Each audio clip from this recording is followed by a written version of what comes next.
Salut, c'est Sarah. Ça dit quoi ce matin?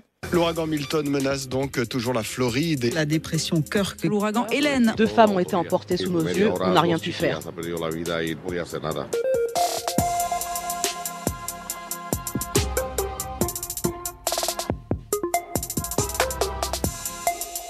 Pour cette fin d'année, Ça dit quoi revient sur les sujets qui vous ont marqué en 2024 et Tanguy voulait nous parler climat.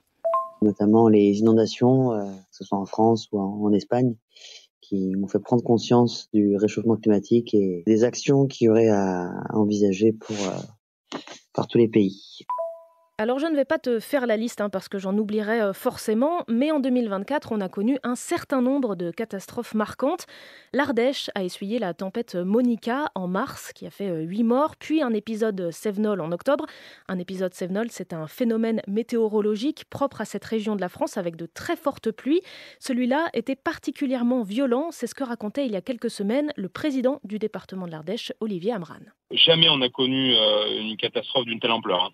On a eu des éboulements sur la montagne ardéchoise, des bouts de route qui sont partis. On a des villages entiers qui ont été évacués parce que une route nationale fermée, plus d'eau, plus d'électricité. Il y a eu aussi en octobre la tempête Kirk qui a traversé la France. En Seine-et-Marne, par exemple, les cours d'eau étaient en crue pour la 4e fois de l'année. Tiens, écoute cette habitante. Tout au long de ma jeunesse, j'étais à l'école, moi ici, on est parti en barque, mais ça nous est arrivé une fois, pas 4 fois dans l'année. Là, les habitants en ont ras le cul. Donc ouais, tout le monde en a marre, on est en train de se dire même de quitte à partir. Bien évidemment, si on se penche sur ce sujet ce matin, c'est parce que la France est loin, très loin d'avoir été la seule touchée. Si on reste en Europe, plus de 220 morts en Espagne, dans la région de Valence, c'était à la fin du mois d'octobre. Des centaines de personnes évacuées qui se retrouvaient dans des centres d'hébergement de fortune, comme des gymnases, parfois en état de choc. Je me sens très mal aujourd'hui, parce que je n'ai pas pu sauver plus de monde, parce que je n'ai plus rien et je me sens mal parce que je me souviens de tout.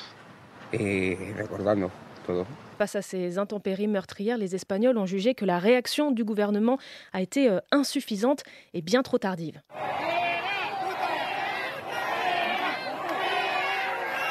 Voilà l'accueil qui a été réservé au roi Felipe VI à son arrivée à Paiporta dans la banlieue de Valence. Le mot qu'on entend le plus, c'est fuera, dehors, et puis des insultes que tu comprends sûrement, même si tu ne parles pas espagnol. En Europe, les inondations, les tempêtes, on connaît, mais les ouragans, c'est quand même beaucoup plus rare. Aux États-Unis, c'est plus fréquent, mais quand même, 2 d'affilée, c'est beaucoup. Il y a des gens qui ont eu leur toit arraché, leur maison abîmée. Tout ça, c'est à cause de Milton. Mais les tas de meubles et de gravats devant les maisons inondées, ça, c'est Hélène. Hélène, puis Milton, 2 ouragans en 2 semaines. Hélène a fait plus de 200 morts en Floride. C'est le 2e ouragan le plus meurtrier à frapper le continent américain, après Katrina en 2005. Avec tout ça, je ne t'ai même pas parlé du Maroc, du Nigeria, du Mali, du Tchad. En 2024, près de 7 millions de personnes ont été touchées par des inondations en Afrique occidentale et en Afrique de l'Ouest, ni de Mayotte, dévastée par le passage du cyclone Chido en décembre. C'est trop. C'est trop. Tout ça, c'est bien sûr le signe du changement et du réchauffement climatique. 2024 s'annonce comme l'année la plus chaude de l'histoire, 1,5 degré plus chaude que la période pré-industrielle, celle qui sert de comparaison pour tous les objectifs climatiques. C'est la première fois qu'on passe cette barre sur une année entière. En France, elle s'annonce aussi comme une des années les plus pluvieuses. Ça concorde avec tout ce que je te racontais en début d'épisode. Dans son vocal, Tanguy nous parlait de ce que peuvent faire les pays pour lutter contre ce réchauffement. Et un des principaux événements annuels, c'est la COP 29 en l'occurrence. Cette année, elle avait lieu à Bakou, en Azerbaïdjan. Elle a débouché sur un accord. Les pays les plus riches, dont ceux de l'Union européenne, devront payer au moins 300 milliards de dollars par an d'ici 2035 pour aider les pays en développement à financer leur transition énergétique. C'est 2 fois moins que ce que demandaient ces pays en développement. Et l'accord ne mentionne pas la sortie des énergies fossiles.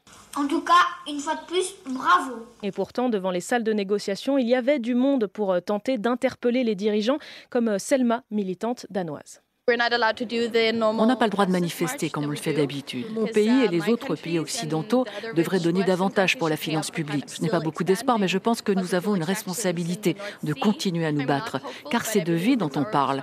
Mais il y a quand même des choses qui avancent et je te laisse avec quelques bonnes nouvelles. Après des années de destruction encouragée par le président brésilien Jair Bolsonaro, la déforestation de l'Amazonie est à son niveau le plus bas depuis 9 ans.